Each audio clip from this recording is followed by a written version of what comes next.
जयंती मंगलाचारी भद्रकाली कपालिनी दुर्गा क्षमा शिवा धात्री स्वाहा स्वधा नमोस्तुते।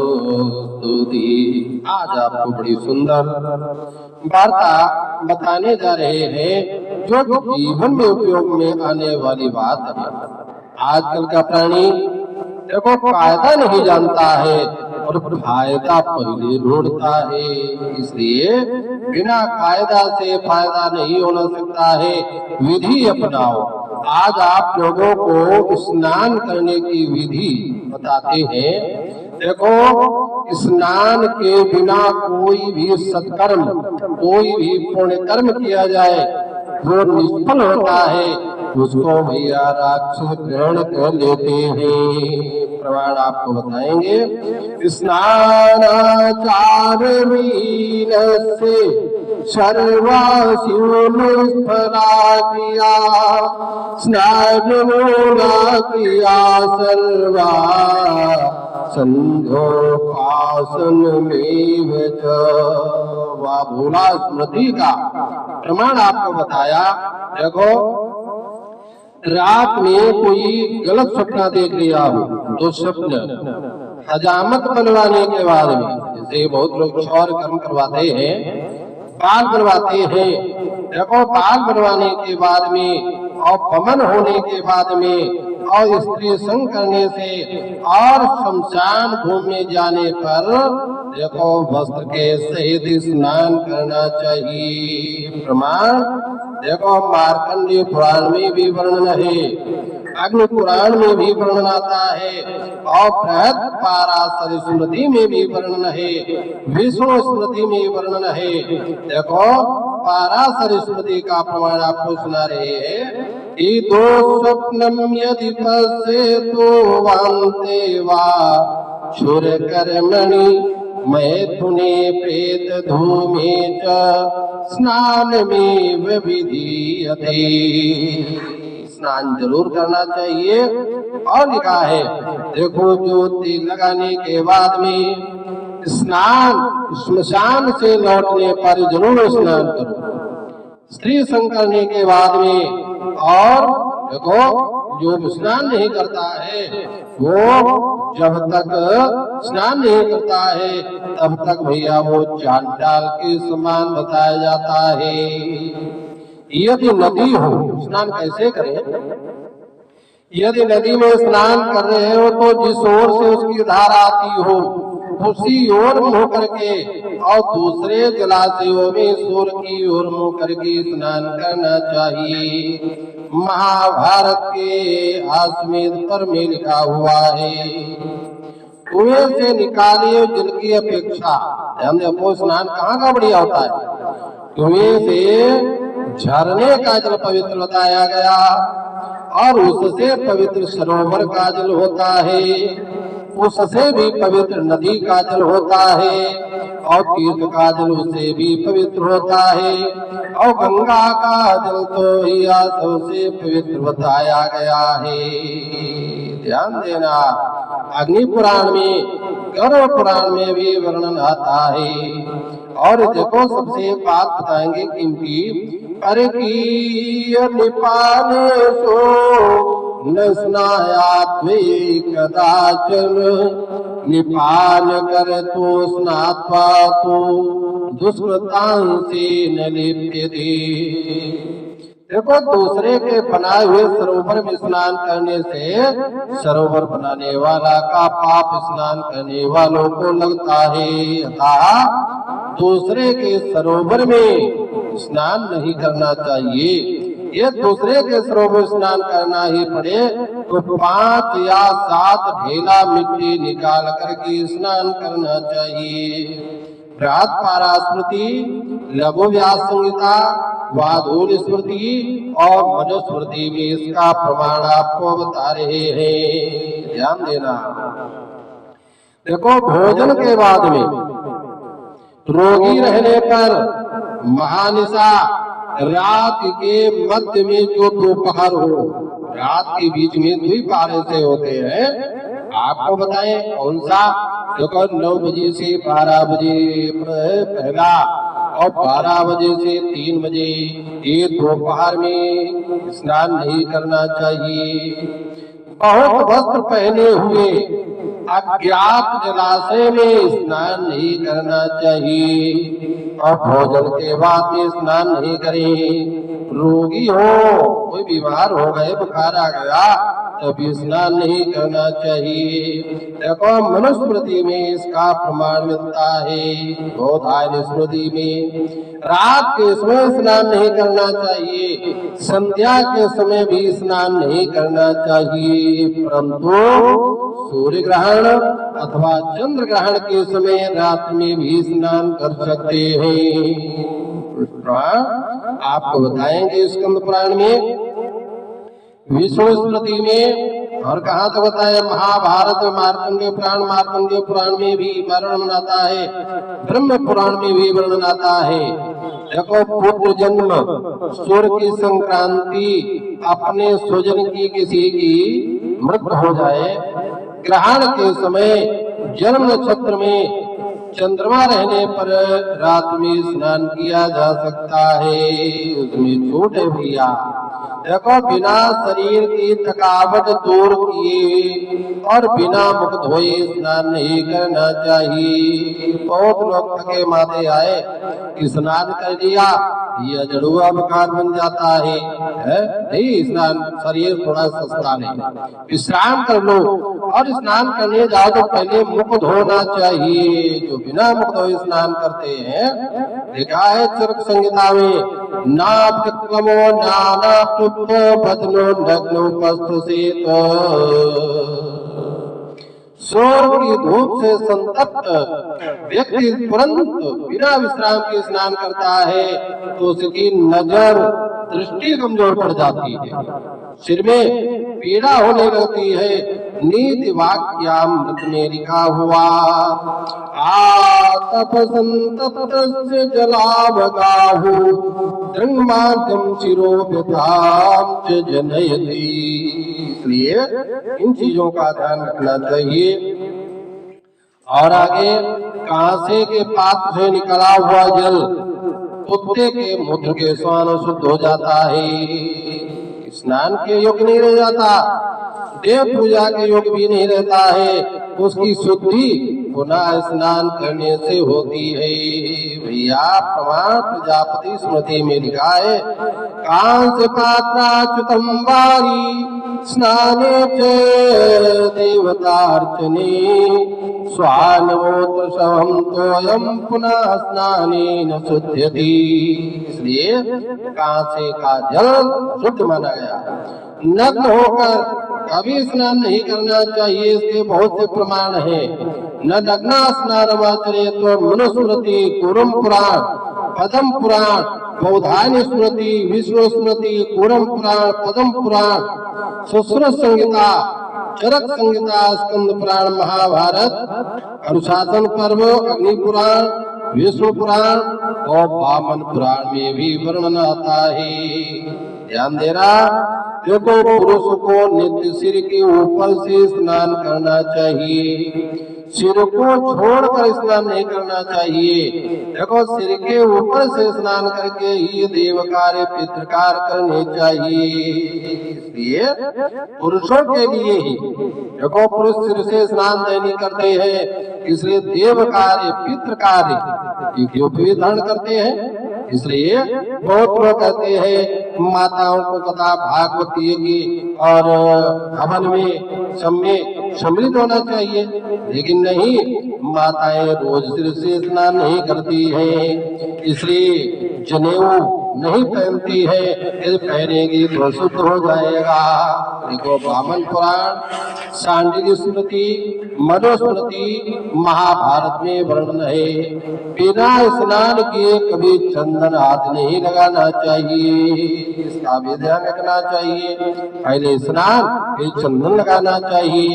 एक और आपको बताएंगे, देखो रविवार के दिन, श्राद्ध के दिन, संक्रांति के दिन, ग्रहण, महादान, तीर्थों में भी व्रत उपवास में अमावस्या और छठी तिथि अथवा अशुद्धि हो जाए, अशुद्ध प्राप्त होने पर मनुष्य को गर्म जल से स्नान नहीं करना चाहिए। व्रत पाराशर स्मृति का वर्णन उदाहरण रविर दिने तथा श्राद्धे संक्रांतो ग्रहणे तथा और महादाने तथा तीर्थे उपवास दिने तथा असौचेप्यथवा प्राप्ति स्नायातु श्रवारिणा।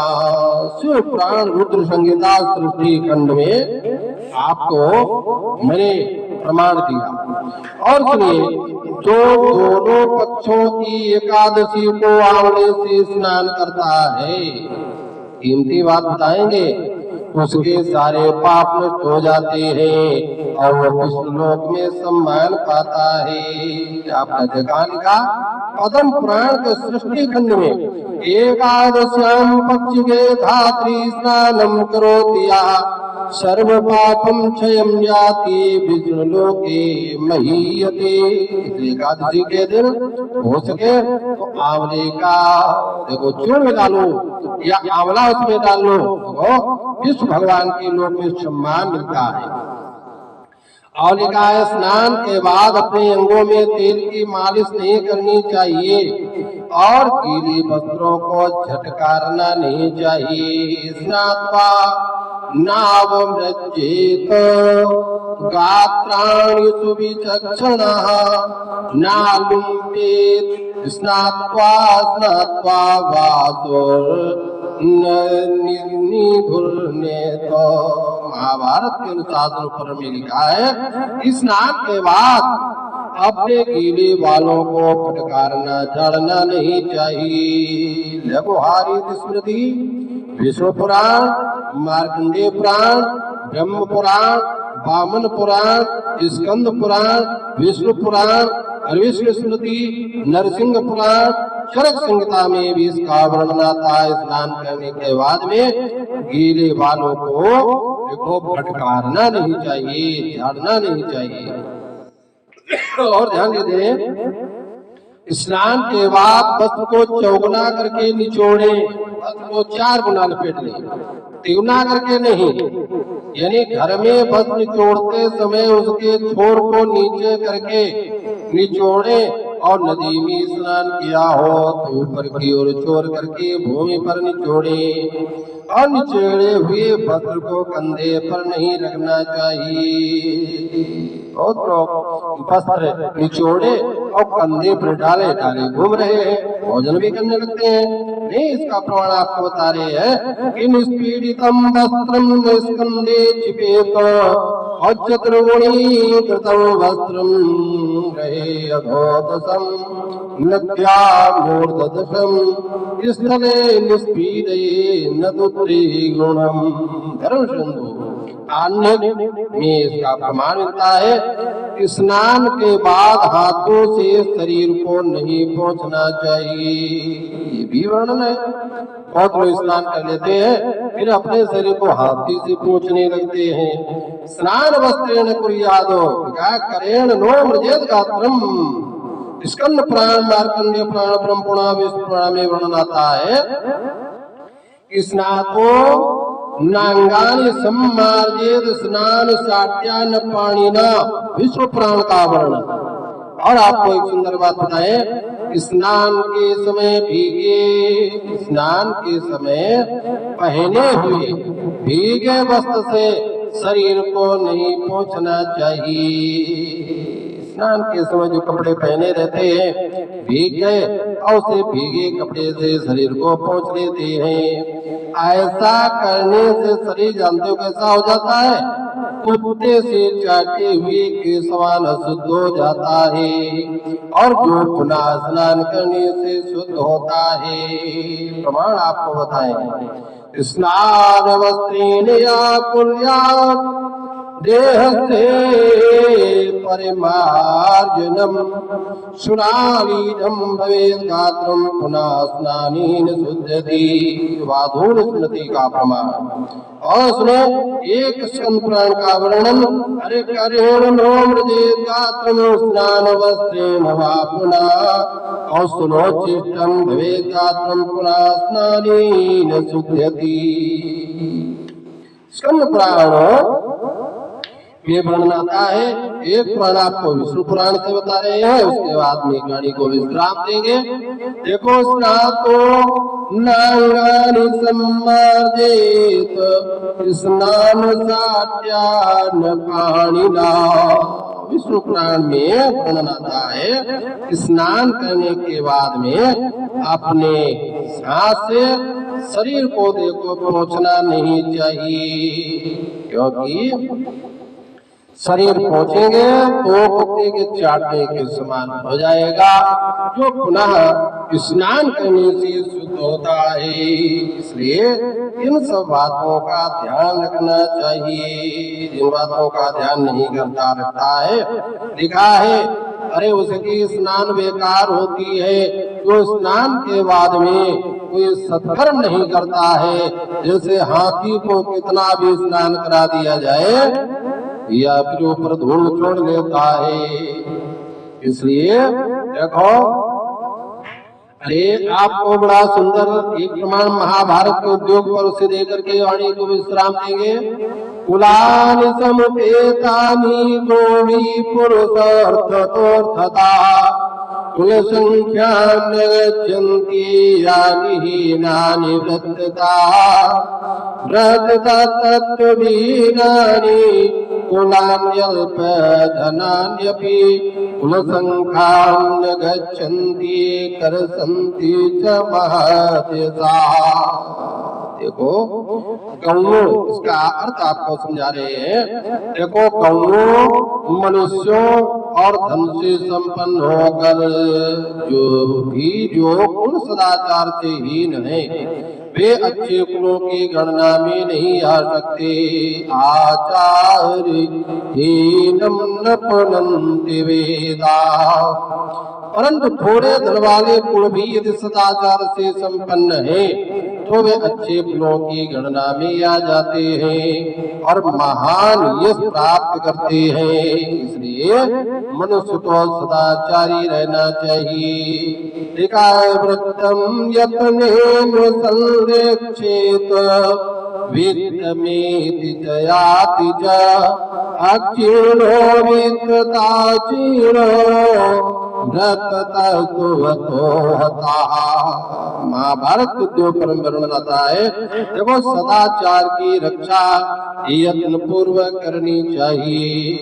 धन तो आता है जाता रहता है, धन क्षीण हो जाने पर भी सदाचारी मनुष्य क्षीण नहीं माना जाता, किंतु सदाचार से जो भ्रष्ट हो गया उसे तो नष्ट ही समझना चाहिए।